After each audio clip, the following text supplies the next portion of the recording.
This podcast is going to be really different than any of the others that I've done this season. And that's because it's not going to be an essay. It's actually just going to be me speaking from my heart about basically something that has been the most foundational piece of inspiration to even starting this podcast.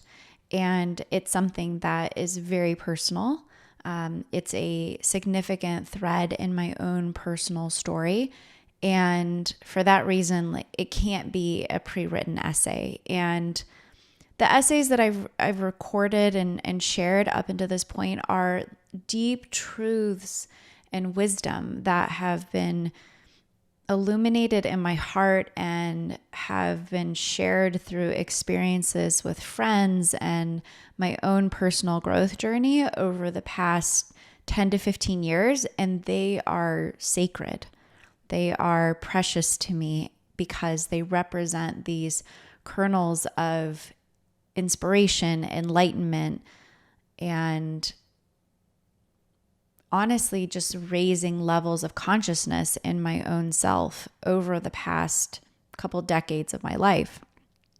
And it was important to me to share those with all of you, not only through audio through season 1, but then to come back and re-record them with my video because I really wanted to speak from my heart. As I think about this topic, I couldn't write it down in an essay, and it had to be one where I really just shared what I've walked through, what I've been able to overcome, and what that healing journey has actually looked like in my life these past several years. So the original title of this podcast was My Brain is Broken. And that came from a comment that I made to my therapist back in 2022 when I felt that I was sort of at the end of myself on my journey with chronic depression and anxiety. And I felt hopeless and trapped, and that I was never going to actually get to the place of health and wholeness that I really desired for my mental and emotional well-being. But I want to back up and start at the very beginning. This topic of depression and anxiety is one that has been really hard for me to share. It's been hard for me to share because of my own evangelical Christian upbringing that really said to me that if you believe in a good God, that will heal you. If you believe in a God who will renew your mind with his word, if you really believe in the healing power that this divine being has, then you shouldn't be struggling with this issue of depression and anxiety. And so for many decades, it carried for me a lot of heaviness and stigma and shame that I hid my struggle, not only from others, but I also repressed it within myself. And I didn't deal with it as early and frankly as effectively as I could have because I was carrying so much shame around it. So how did it start? I started experiencing depression and anxiety when I was 16 years old in high school. It was something that went on for years. I remember having panic attacks when I was in high school and passing out. I remember having whole periods of my childhood where I had really bad insomnia. And that went on for most of my high school experience. But as the years went on, it really got worse for me. I think things like challenging family dynamics. My parents got divorced when I was pretty young. And so those dynamics and the stress over things like money and I was in a lot of like cold environments that didn't have a lot of sunshine. So I grew up in Michigan and ended up going to college in Grand Rapids, Michigan, which if you know anything about that climate, it's just a lot of snow and dreariness most of the year. And so I didn't know about things like being in a place with sunshine would help overcome depression, or not going outside and having fresh air would help that. And so I didn't prioritize those things because I didn't actually know that they were tools to help overcome depression. When I look back on my experience through chronic depression and anxiety, I often feel like two people. I feel like I presented as one person at work, 9 to 5, Monday through Friday. And then I felt like a completely hollowed out, pathetic person on the weekends. I remember this time, like in my mid-20s, when I had moved to Washington, D.C. I was working a pretty demanding job where I had to be presenting to people all the time. I had to be selling our services as a consulting firm. I was going to a lot of public events. I was going to a lot of like conferences and retreats and gatherings and client dinners. And so I was sort of like always on. And I remember that during that time, I would be sort of on like Monday to Friday, like during the day. And then I would come home on like a Friday night and literally would not leave my couch until Sunday night, except to maybe shower and like make something to eat or get takeout and bring it in the house. And I would watch hundreds of episodes of Law and Order SVU on the weekends. And that went on, it felt like, for months. It was during that time, I had this debilitating shame over how I was acting, and this frustration and disappointment with myself that I could be so alive and so whole and so happy and so energized and present like this person who had it all together and was so excited about life and like had this like thriving, abundant life. And behind closed doors, secretly on the weekends, when everyone was supposedly having these beautiful times with community and family and friends and their significant others, I was dealing with a crippling, just a debilitating, when I think about it, level of depression and anxiety. Over the years, I tried a lot of different things to address this. I took medication at one point, or actually a couple points throughout my depression journey. I did what seemed like countless years of talk therapy and cognitive behavioral therapy. I read books. I went to intensive counseling. I went to retreats. I did like sozo and intercession and like spiritual deliverance and like prayer times with like elders in my church and groups of women who were sort of like, we were all in community together and doing Bible studies and sharing, hard things that were happening in each other's lives. I would like go and spend long periods of time with my family, thinking I just really needed to be in that like love and care of a family again instead of living alone. I would take work sabbaticals because, it was always suggested to me like, well, this is just like cognitive dissonance with work. And this is just, you're burned out, you're overstretched, like you are overworking. And, of course, like some of that is true. And I never want to discount, the effect that like overworking can have, or the conjunction really that it has with like anxiety and depression, and overworking can definitely go hand in hand. And so I would take these like long sabbaticals from work. to just renew my mind and be in nature and sleep and reconnect with family and reconnect with myself. But at the end of the day, it would help for a time. It would rejuvenate me for a very short period of time. And then it was just like I went right back into it.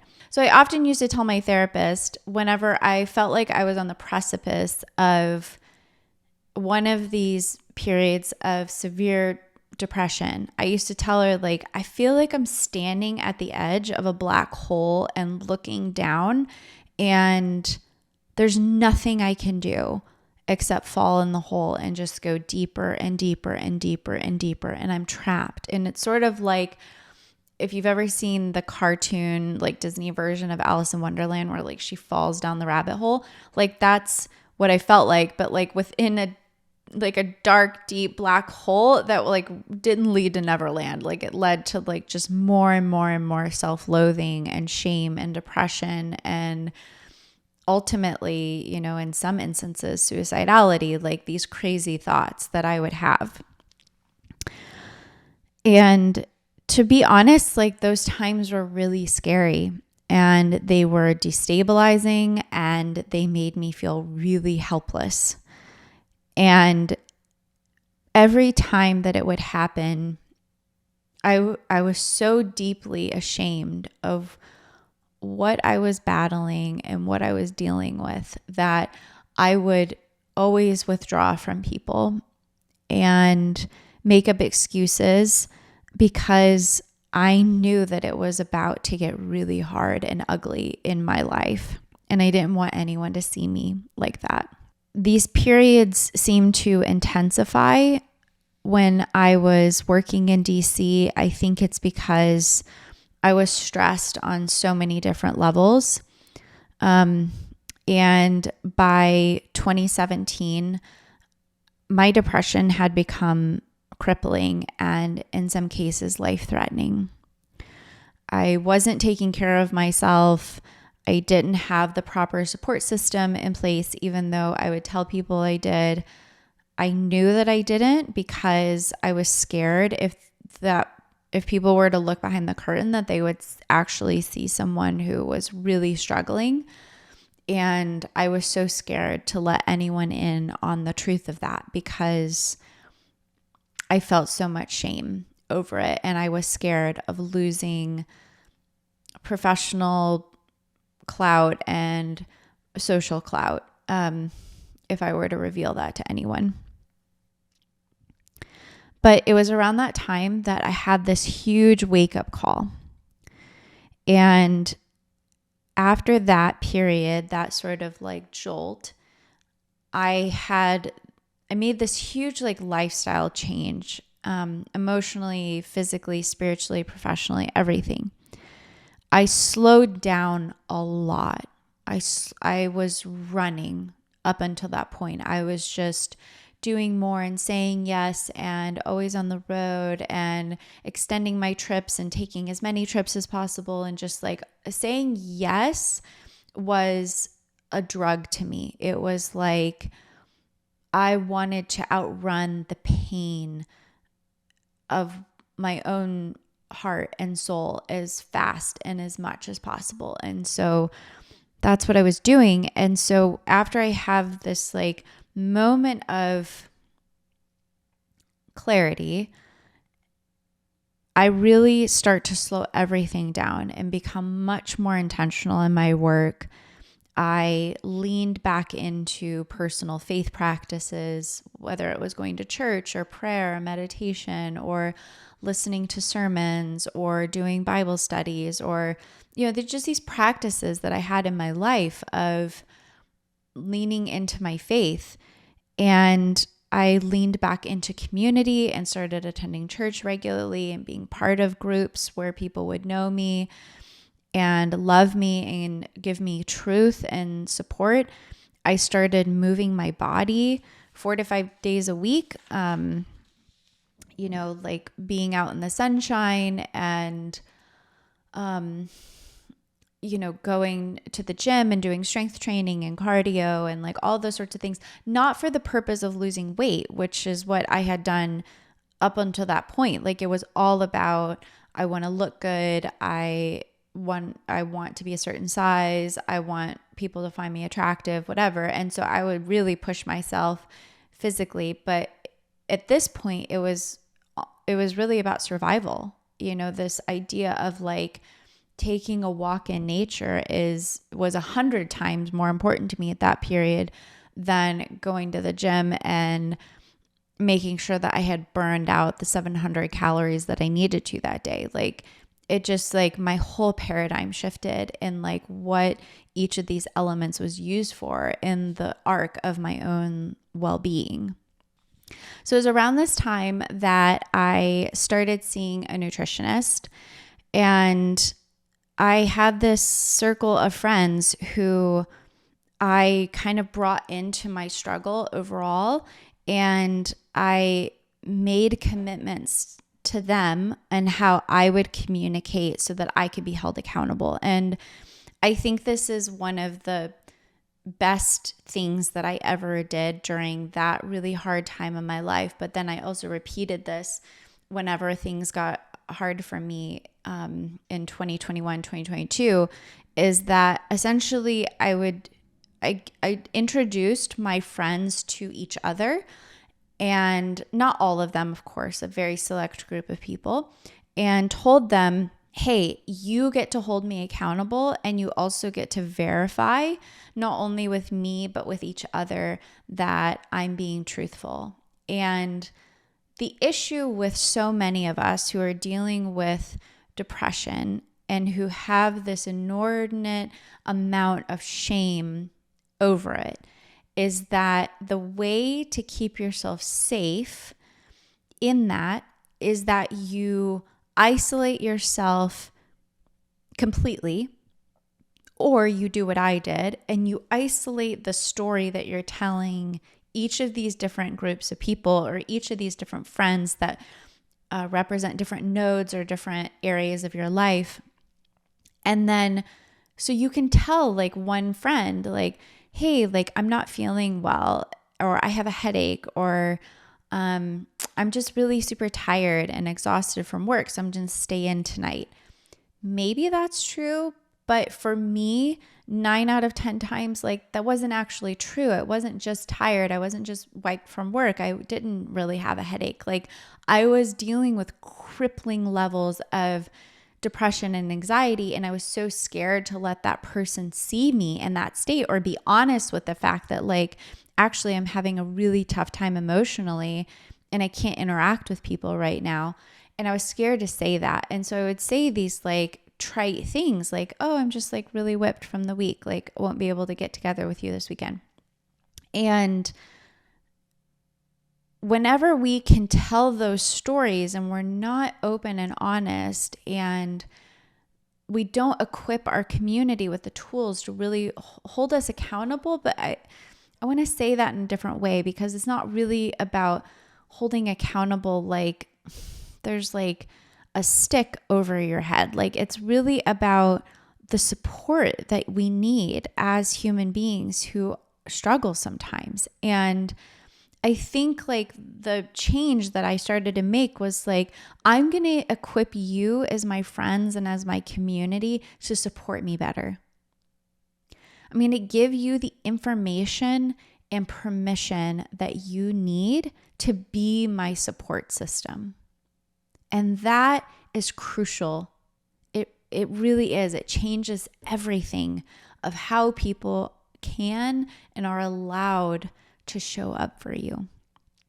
And so I would say that like that is a game changer. And if you're dealing with depression, if you're feeling alone, if you have high senses of anxiety and you have a lot of shame over it, and you find yourself isolating completely or isolating the information that you're giving to each person in your life, I would just say, try this technique of introducing a couple of these people. Introduce Jane to Susie and say, hey guys, like you both know that I'm like in need of extra love and support right now. And so the next time that I say to you that I'm going to bail because I'm tired or I just don't feel good, like, you're allowed to check in on this group chat and make sure that I'm actually okay and that I am really just tired and I'm not dealing with heaviness and darkness. So I really encourage you to use that technique in your own journey as you're walking through hard times of depression and anxiety.